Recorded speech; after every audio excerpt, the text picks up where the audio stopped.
Chapter 9 Friends and Frenemies. Later in the week, the Freaky Four, as they would soon be known as, sat at one corner of the cafeteria at lunchtime.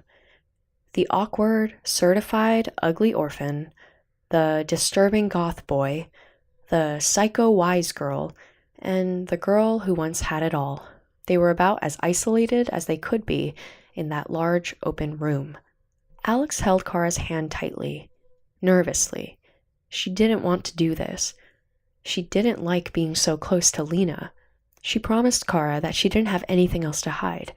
She was trying to be as open to Kara as she knew how, but being near someone who could read minds was scary. Alex worried that maybe she was hiding something that she had forgotten about. Maybe she was hiding something from herself, something that she didn't want to know about herself. Or maybe there was something wrong with her that everyone could see. The new glue bonding Kara and Alex still seemed so fresh and tenuous, barely sustaining the desperate repair of their relationship. So being near Lena at any time was dangerous, and never more so than now. Still, Alex fought her fear. Kara wanted so much for them all to be friends, and Alex was so worried that Kara couldn't completely trust her if she refused to be friends with Lena. Alex needed to make this work. So, they sat on the edge of the large table, Kara and Alex on one side, Lena and Eric on the other. Kara didn't share Alex's anxiety. Kara had a big, guilt-free smile on her face as she eyed the hefty serving of comfort food on the plate in front of her, waiting a short moment for politeness' sake before diving in. She never let go of Alex's hand with her other hand, though, which did not escape Eric's notice, even though their hands were hidden under the table. "I'm impressed," Eric said, looking amused. "I thought you'd be at each other's throats. Must have been some great makeup sex." Kara stopped chewing a mouthful of food, and she and Alex stared at Eric in shock. "Eric!" Lena blurted out, then looked at Kara and Alex and gestured for the calmness with her hands. "You have to forgive Eric. That's just his idea of humor. He doesn't know what he's saying." "Sure," Eric said dismissively, then started eating his food. Kara didn't know what to think at first. She knew Eric's moods now. She knew he was just being playful, but that was a very specific joke, if that's what it was. She glanced at Lena, who rolled her eyes as if to say, "That's just Eric being Eric." And then Kara finally calmed down because it was true. Eric often made jokes like that, and even if he believed it, she was sure he didn't mean any offense by it. Kara whispered in Alex's ear, "It's true. I don't think he knows anything." Lena was watching them, relaxing as she saw Alex start to relax. Of course, Lena knew everything. That was never in question. Besides, wasn't this why Alex agreed to hang with Kara's friends in the first place? To get any secrets out of the way? Alex smiled like it was okay, but her whole body tensed with stress.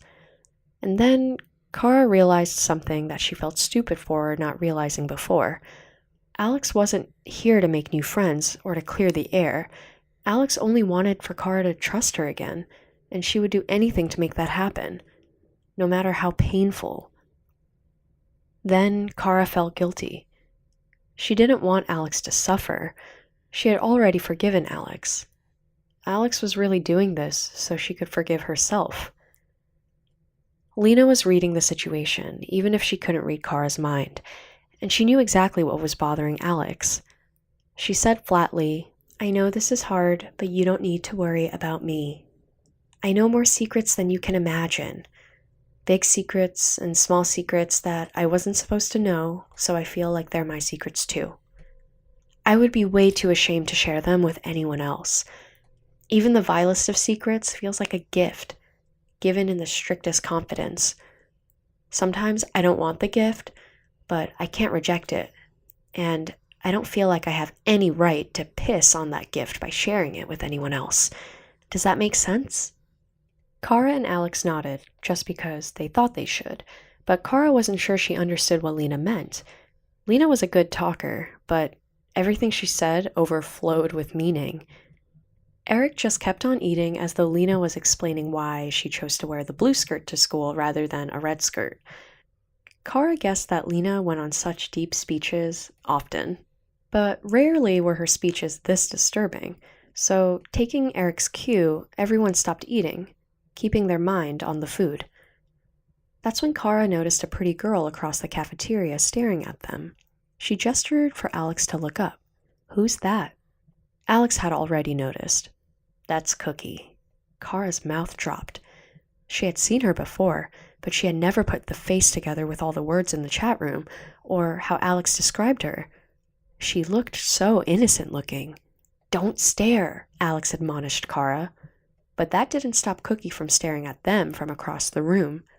Shortly after, Cookie said something to the girl on her left, who then looked over as well. Then, reluctantly, the girl stood up. She adjusted her skirt and blouse and started walking towards the Freaky Four's table. Alex tightened up again. "That's Linda," she whispered. Lena looked up, then back at Alex, knowingly. "Don't worry," Lena comforted.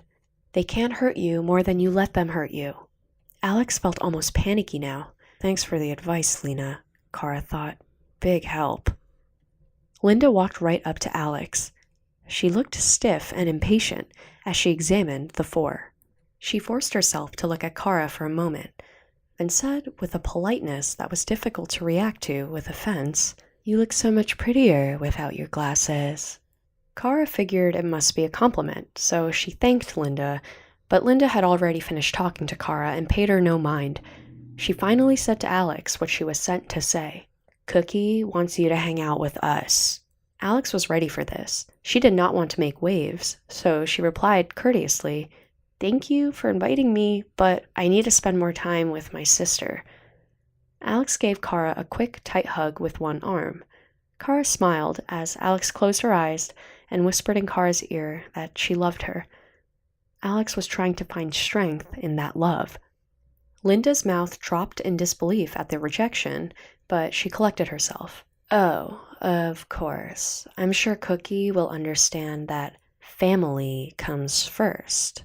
Abruptly, Linda turned to Lena, but never quite looked at her, as she said, mockingly, "Hi, Lena. I hope the voices aren't bothering you much anymore." "Oh, thanks, Linda, for your concern," Lena replied with a childlike innocence. "But the voices are so mean. They want me to tell you to fuck off. Sorry, just passing that along." Linda was so shocked that she stormed off in a hurry. Alex rebuked Lena for taunting Linda, and Cookie by proxy, but Lena countered, "Don't you realize you already declared war by refusing her invitation?" Alex shrugged innocently and tried to summon confidence. Cookie didn't really care about me anyway. She'll forget about it in a day or two. Lena shook her head. "Sure. Cookie doesn't care about you, or anyone, I think. You aren't a real person to her. You are a possession, and she thinks you owe her. And Linda is pissed at you too, for upsetting Cookie and for making her the bottom rung." Alex shuddered. "You couldn't have gotten that from just reading Linda's mind." Lena shrugged. "I didn't need any superpowers to read her mind. You forget that I was Cookie's best friend for a while, back when she seemed like an insecure freshman, like everyone else. But she was more confident than most people, and she seemed determined to make people like her. I had loved that about her, but I didn't understand what was driving her. She always had a devious mind with a talent for manipulation. She seemed considerate and helpful when we first met. She did it on a subconscious level at first, before what she wanted was clear. She was investing in kindness, but then cashing the goodwill in for power." "Yes," Alex said. "I kept thinking it was just me. She was so nice when we first met, and then I didn't know what was going on when she changed and started being mean."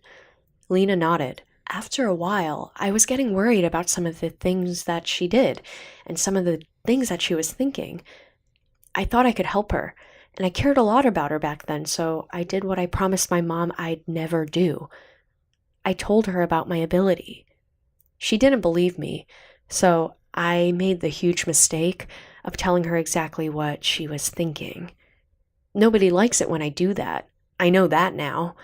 Once Cookie realized that I could read minds, she avoided me as much as possible, and she figured out that if she focused her mind on something distracting, I would have a hard time figuring out what she was thinking of.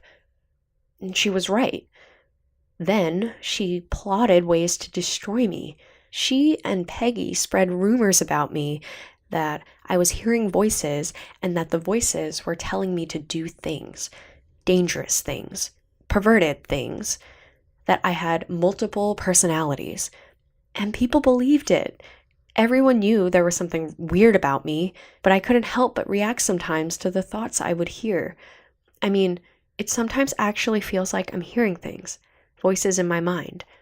But they were real. They were thoughts of everyone around me, crowding me.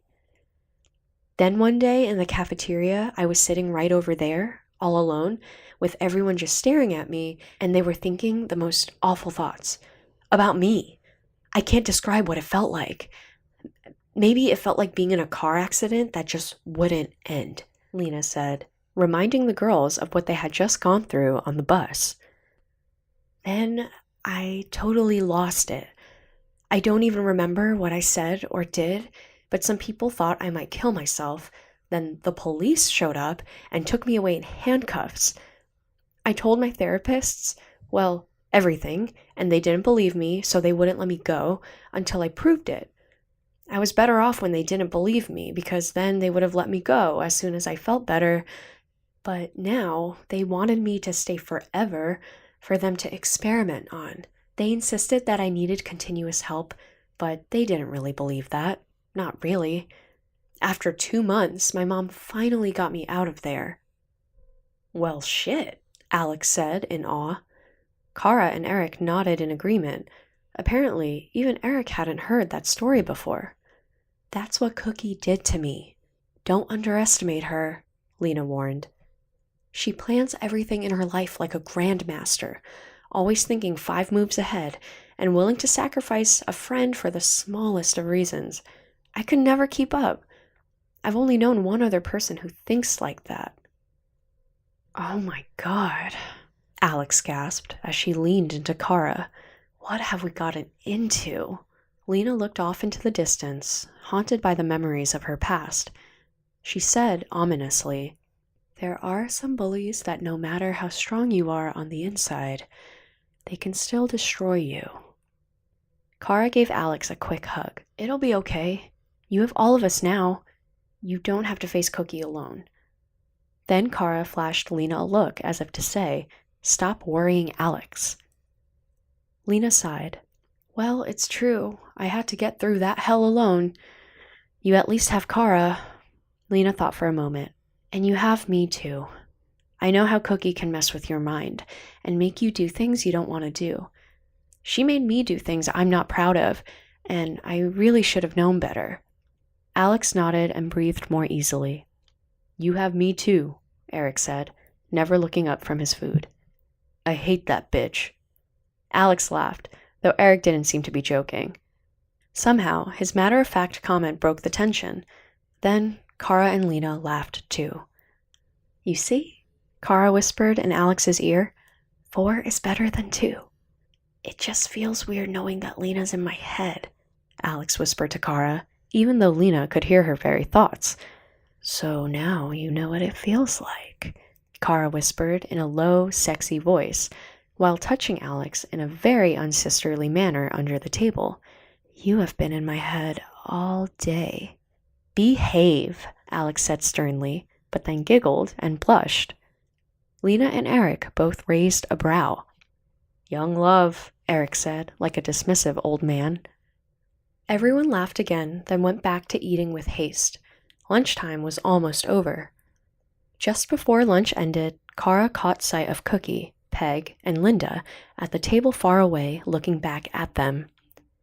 It was a hard, fierce look, the kind of look 2 rival teams might share before the big game.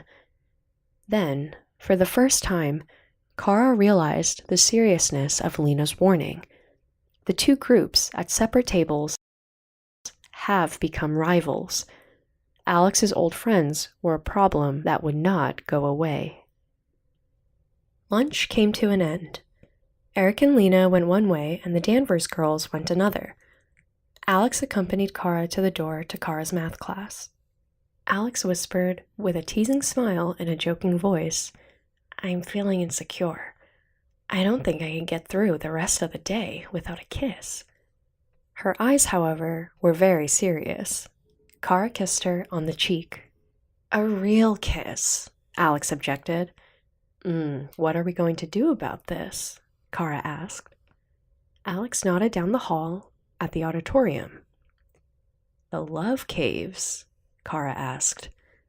That was the nickname for a space behind the stage that was usually in a state of disrepair. That space included an old cushy couch and 2 private booths where performers could change into costume. Alex raised an eyebrow. "You know about those?" "I've heard things," Kara replied mysteriously. The girls looked around. The coast was clear, and Kara verified that the auditorium was empty. "Just a quickie," Alex promised when they stepped into the cave. "I don't want you to be late for your class." Kara rolled her eyes. "Yeah, right." "Just get in here," Alex demanded, grabbing Kara's hand with surprising strength and pulling the Supergirl into a musty, dimmed alcove where they could tune out all the problems of their world and focus on each other. Alex and Kara tried to sneak into their next class 10 minutes late, hoping to avoid notice. Their respective teachers both stopped mid-monologue, looked at their watches, mocked their tardy students, then struggled to regain their trains of thought. The girls sat with their heads resting on their hands, daydreaming, remembering a kiss.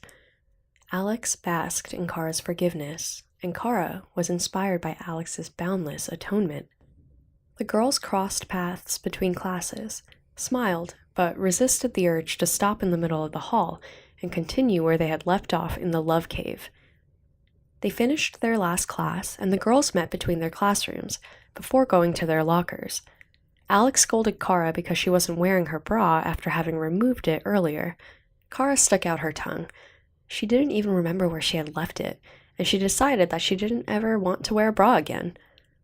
They were 2 girls from different worlds, different in every way, except that now they were in love, so they were the same.